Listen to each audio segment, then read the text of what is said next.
All right, let's get this started. Thank you guys so much for joining. This is a really cool opportunity. You're going to be talking with Oren Koules from Twisted Pictures, who is also the co-producer of the Saw film series, as well as Michael Roddy, who is show director here at Universal Orlando. And they're going to be taking questions and talking with you about how we're adapting Saw into Halloween Horror Nights this year and actually bringing the film to life. So does anyone have any questions to start out with? Hey, Michael, it's Rob Alvey from Theme Park Review. Hey, Rob. Can you guys tell us about some of the new technology you guys are adding to some of the mazes and experience with the Saw characters? Sure. Well, first off, let's just take a look at the partnership with Lionsgate and Twisted Pictures. You know, Saw is a great brand, and Halloween Horror Nights, as you're well aware, is something that we like to present in a very immersive, very aggressive, very intense scenario to put our guests in. And if you look at the Saw films, they're perfect fit for Halloween Horror Nights. So we want to make sure that people would feel what it would be like to be inside Jigsaw's lair and to actually experience that. What would it be like to be trapped in that kind of environment? So we work very closely with the producers and with Lionsgate to make sure that as you walk through Jigsaw's lair, you're going to see the traps that you saw only on screen. All of a sudden, you're going to see them actually be in the environment with them. And our actual take on the maze this year is that as you move through, you're actually causing the traps to spring. Your participation in just being in the maze is what's causing these people to experience these very intense traps and pain. Cool. Can you guys talk about any of the traps in particular and maybe some of the technology you guys use to pull off some of this stuff? Absolutely. Well, you know, if you're a fan of the Saw films like I am, we've kind of picked the greatest hits. And in doing that, you're going to see everything that you've seen before, as far as you're going to see a reverse bear trap, you're going to see the hair pull, you're going to see barbed wire, you're going to come face-to-face with Billy.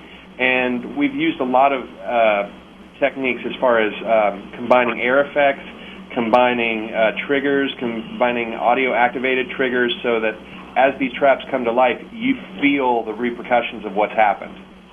Sounds awesome. Michael, this is Eric Cates from Behind the Thrills. Hi, Eric. How's it going?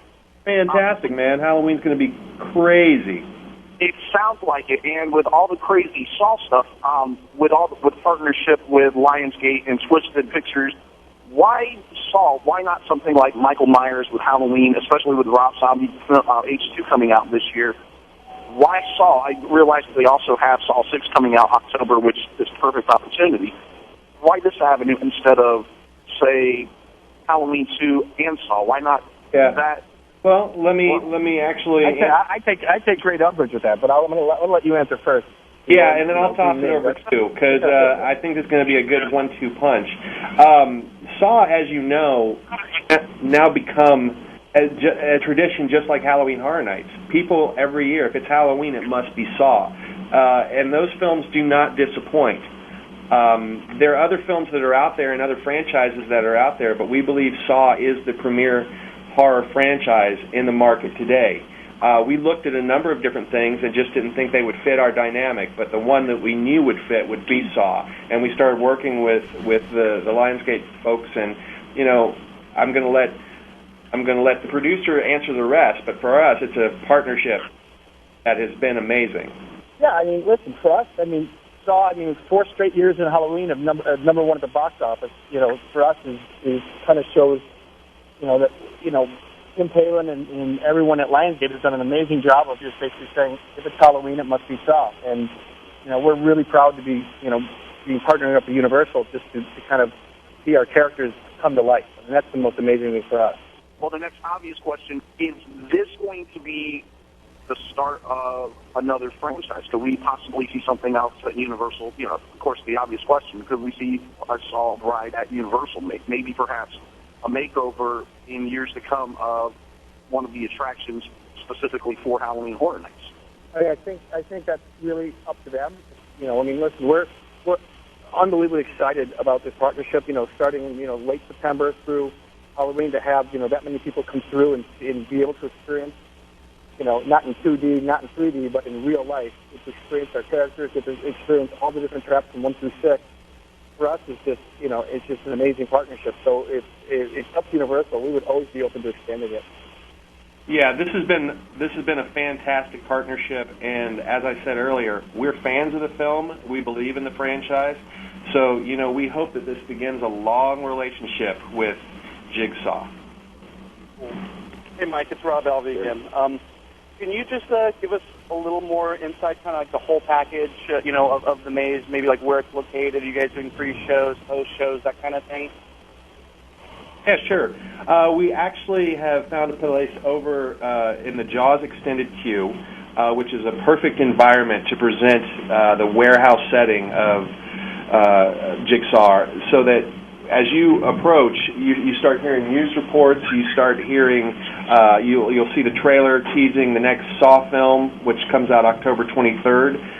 And then as you enter, you actually are in Jigsaw's lair, and you're seeing where he creates the traps, replicated from the movie, except now you're actually walking through it. And then you come face-to-face with Billy, and you have the pre-recorded message, and it sets you on your path. And then it's moving through this labyrinth of traps and people that have been attached to these traps. And as you move through, you're causing them to experience the pain just by your involvement there. You become the ultimate voyeur. And as you progress further and further, things begin to get even more aggressive, and then these people, once the trap's set, react upon you. Cool. Hi, this is Paul with ideologyofmadness.com. And, you mentioned that we're going to come face-to-face with Billy. And I was just wondering, with the partnership, are we talking about actually hearing Tobin Bell's voice as part of the attraction?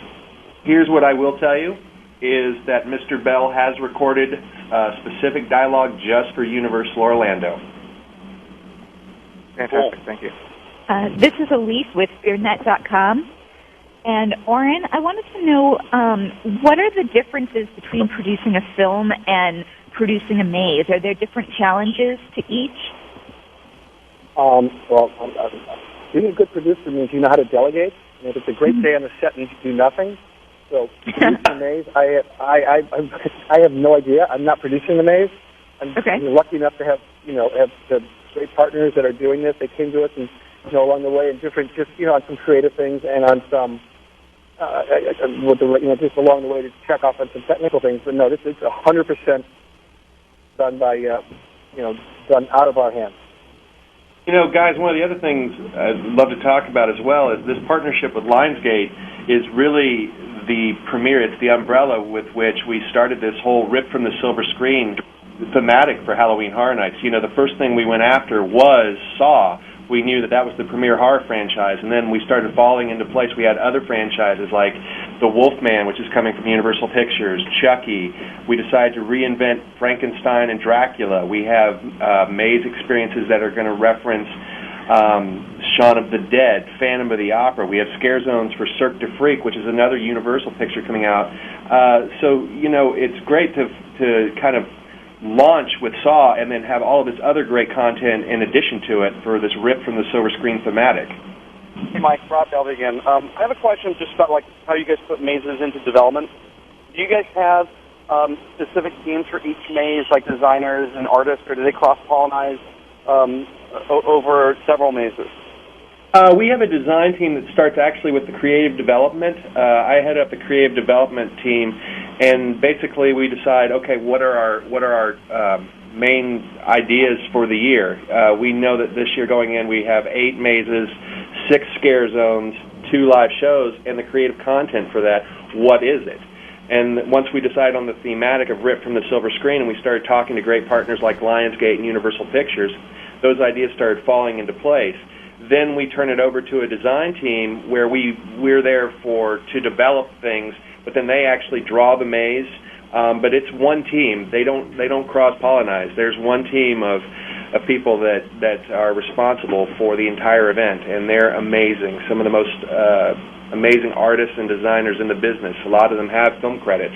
I mean, if you've come to our event, which you have, you know that you're going to be immersed in film quality sets with amazing characters, amazing sound effects, amazing effects.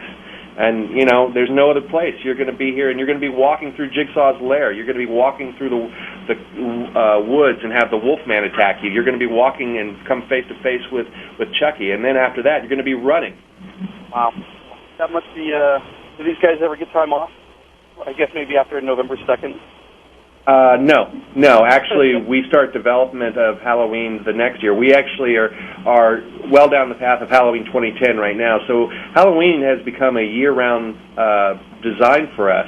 Oren, this is Jeremy Schoolfield from Fun World Magazine at IAPA. I was wondering if you could talk about, what it's like for you to see your franchise transition from film into a theme park setting. It's pretty surreal. I mean, I obviously seeing it in schematic and going to see it in person, I'm pretty excited to. I'll actually go to both.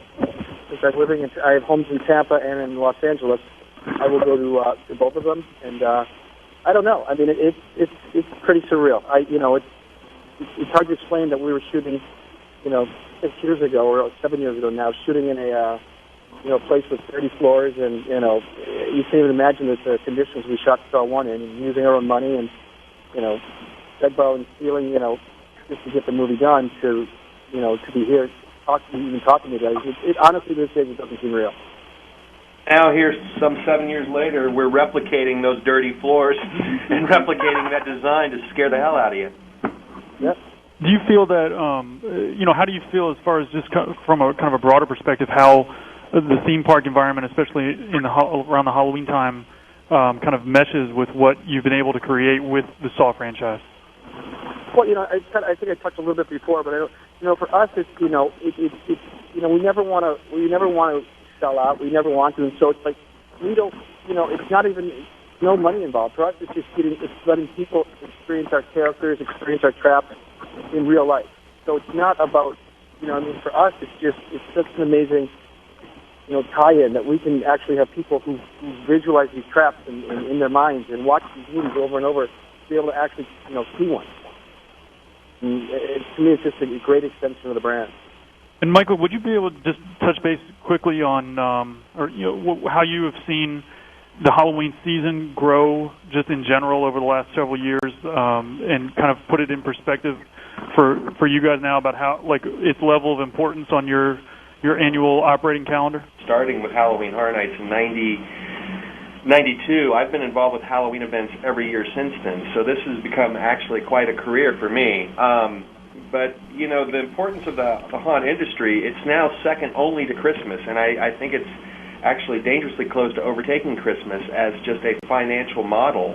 I'll tell you why. It's the same reason why horror films are so successful, and I love them. It's you go in, you're safe, but you get to be scared. It's cathartic. You get to enjoy the story. You get to feel the experience. You get to get scared, and then you walk out, and everything's fine. That's the same reason why theme parks jumped at first into this. I mean, just our regular park during the day. There's no other place on earth where you're face to face with a great white shark, or battle aliens at MIB, or see a tornado, a twister.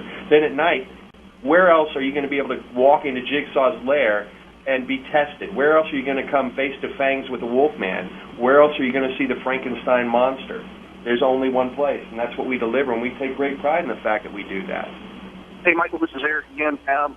One thing that really came together last night, of course, was the Halloween Horror Nights website. Everything finally came together. We finally got to see who was getting everybody ripped from the silver screen, why everything was getting ripped, and we have this great-looking usher. How big of a role is he going to play in this year's event? Last year, Bloody Mary was everywhere. Bloody Mary was the event. This year, is the usher going to be a complete, just immersive experience like Bloody Mary was, or is he just going to be kind of the representative of what everything is? Well, here's what I'm going to tell you. The front arch of Universal Orlando for Halloween Horror Nights is going to be transformed into the Universal Palace Theater. You'll come face to face with the usher there. You'll have to come in through that facade, and then once you're in our park, you are literally in the moments that have been ripped from the silver screen. We also have a maze that tells the backstory of the usher. The usher, you will feel him everywhere. He will be on the street, looking for you to make sure that you don't disobey the rules of the theater. We're using building projections. We're using voice talent. We've shot so much footage with the usher, and as you can see, we're pretty proud of him. We kept him contained and kept him pretty good secret now for a couple of months, and now that we're able to reveal him as kind of the gateway, we're very proud of him. So yeah, you'll feel his presence. Well, one thing that a lot of people are arguing about is because this is a movie year, because we are ripped from the silver screen, why not bring back the director? Why the usher when this is, well, I mean, it's an obvious fit for both, but why the usher over, say, the director? Why not bring back a familiar face? That's an easy one. The director was about making films. This is about being trapped in films. This is about the characters being ripped from the silver screen and you being in their environments. This isn't about making movies. This is about experiencing them. Good answer, good answer. Thank you. I love that there's an argument about it, though. You know us, geeky. We always try to throw each other's theories out the window. So another question for the Saw, or going back to Saw at least. So you guys talked about like some of the traps. What films are we going to see these come from? Is it the whole franchise, or is it just the first couple? And how did you guys decide that? I think between the two parts, I think every film is covered. Yeah, I know for a fact here in Orlando, we run the gamut. You will see an experience from each of the Saw films up until Saw 6. Awesome. Okay, that's cool. Hey, Oren, before you guys start collaborating with Roddy and the team on this project, how much exposure did you have to Halloween Horror Nights before? I mean, is it all new to you? Have you been a fan for years? That kind of thing. You know what? I've been to one of them in L.A., and but I've been a fan. I mean, you know what? The thing is, in the last 5-6 years, we've been pretty busy around this time. How much work is left on specifically the Saw house or any of the houses? We are about 95% done across the board, but that last 5%, I don't know how it is in the film business, Oren, but in the design business for theme parks, that last 5% is always the toughest. I was going to ask Michael, when did you actually do your first walk through the houses? How, about what time of the year does that usually take place for you? I start walking through the houses right after they begin construction, which is normally the end of May. And then weekly, I'll take a walk, and then as we enter September, I'm twice a week, maybe 3 times a week, I'll walk through the mazes. And, some of that's necessity, some of it's because it's really cool. Do you guys have your equivalent of dailies, for example, like they do in the film business? How does that work for developing a maze? Cool is we're always going in and taking photographs and looking at lighting tests and looking at the best placement for characters and what the most optimum scare is and what the room's going to sound like. I mean, it's really just the most awesome piece of theater because they're based on these things that you've only seen in 2D. And now all of a sudden it's in a real environment, so you kind of get giddy about it. You're walking through this environment, and as kind of one of the chief architects, I really enjoy sitting in there and enjoying the work. That's cool. Are there any last questions? This is Barb Neffer from Examiner.com, and to the point of going through the houses, is there any chance to see the Unmasking the Horror, I think it was, or the backstage tours being resurrected? I do know that there's some discussion about having a VIP tours this year. You might want to check the website. I know there's going to be an announcement made pretty soon. Thank you. We love doing those. We love having the opportunity we love having these conversations with you guys because, we get to show off. And, we're not lost on the fact that I'm on the phone with the producer of one of the movie franchises that I love, and now I get to actually be part of that environment. So, thanks to Lionsgate and thanks to Twisted Pictures and thanks to Oren. And thank you guys for having us. I'm equally as giddy about this year's event, so it all looks awesome. Cool. Well, thank you, everyone, for participating. Thanks to our special guests, Michael and Oren. And if there are any unanswered questions that any of you had, just feel free to email myself and Lindsay or Kristen Clark here at Universal, and we can follow up with Michael and Oren. And thanks again for a great call. Happy Halloween, guys. Thank you. Thank you. All right. Bye. Thank you.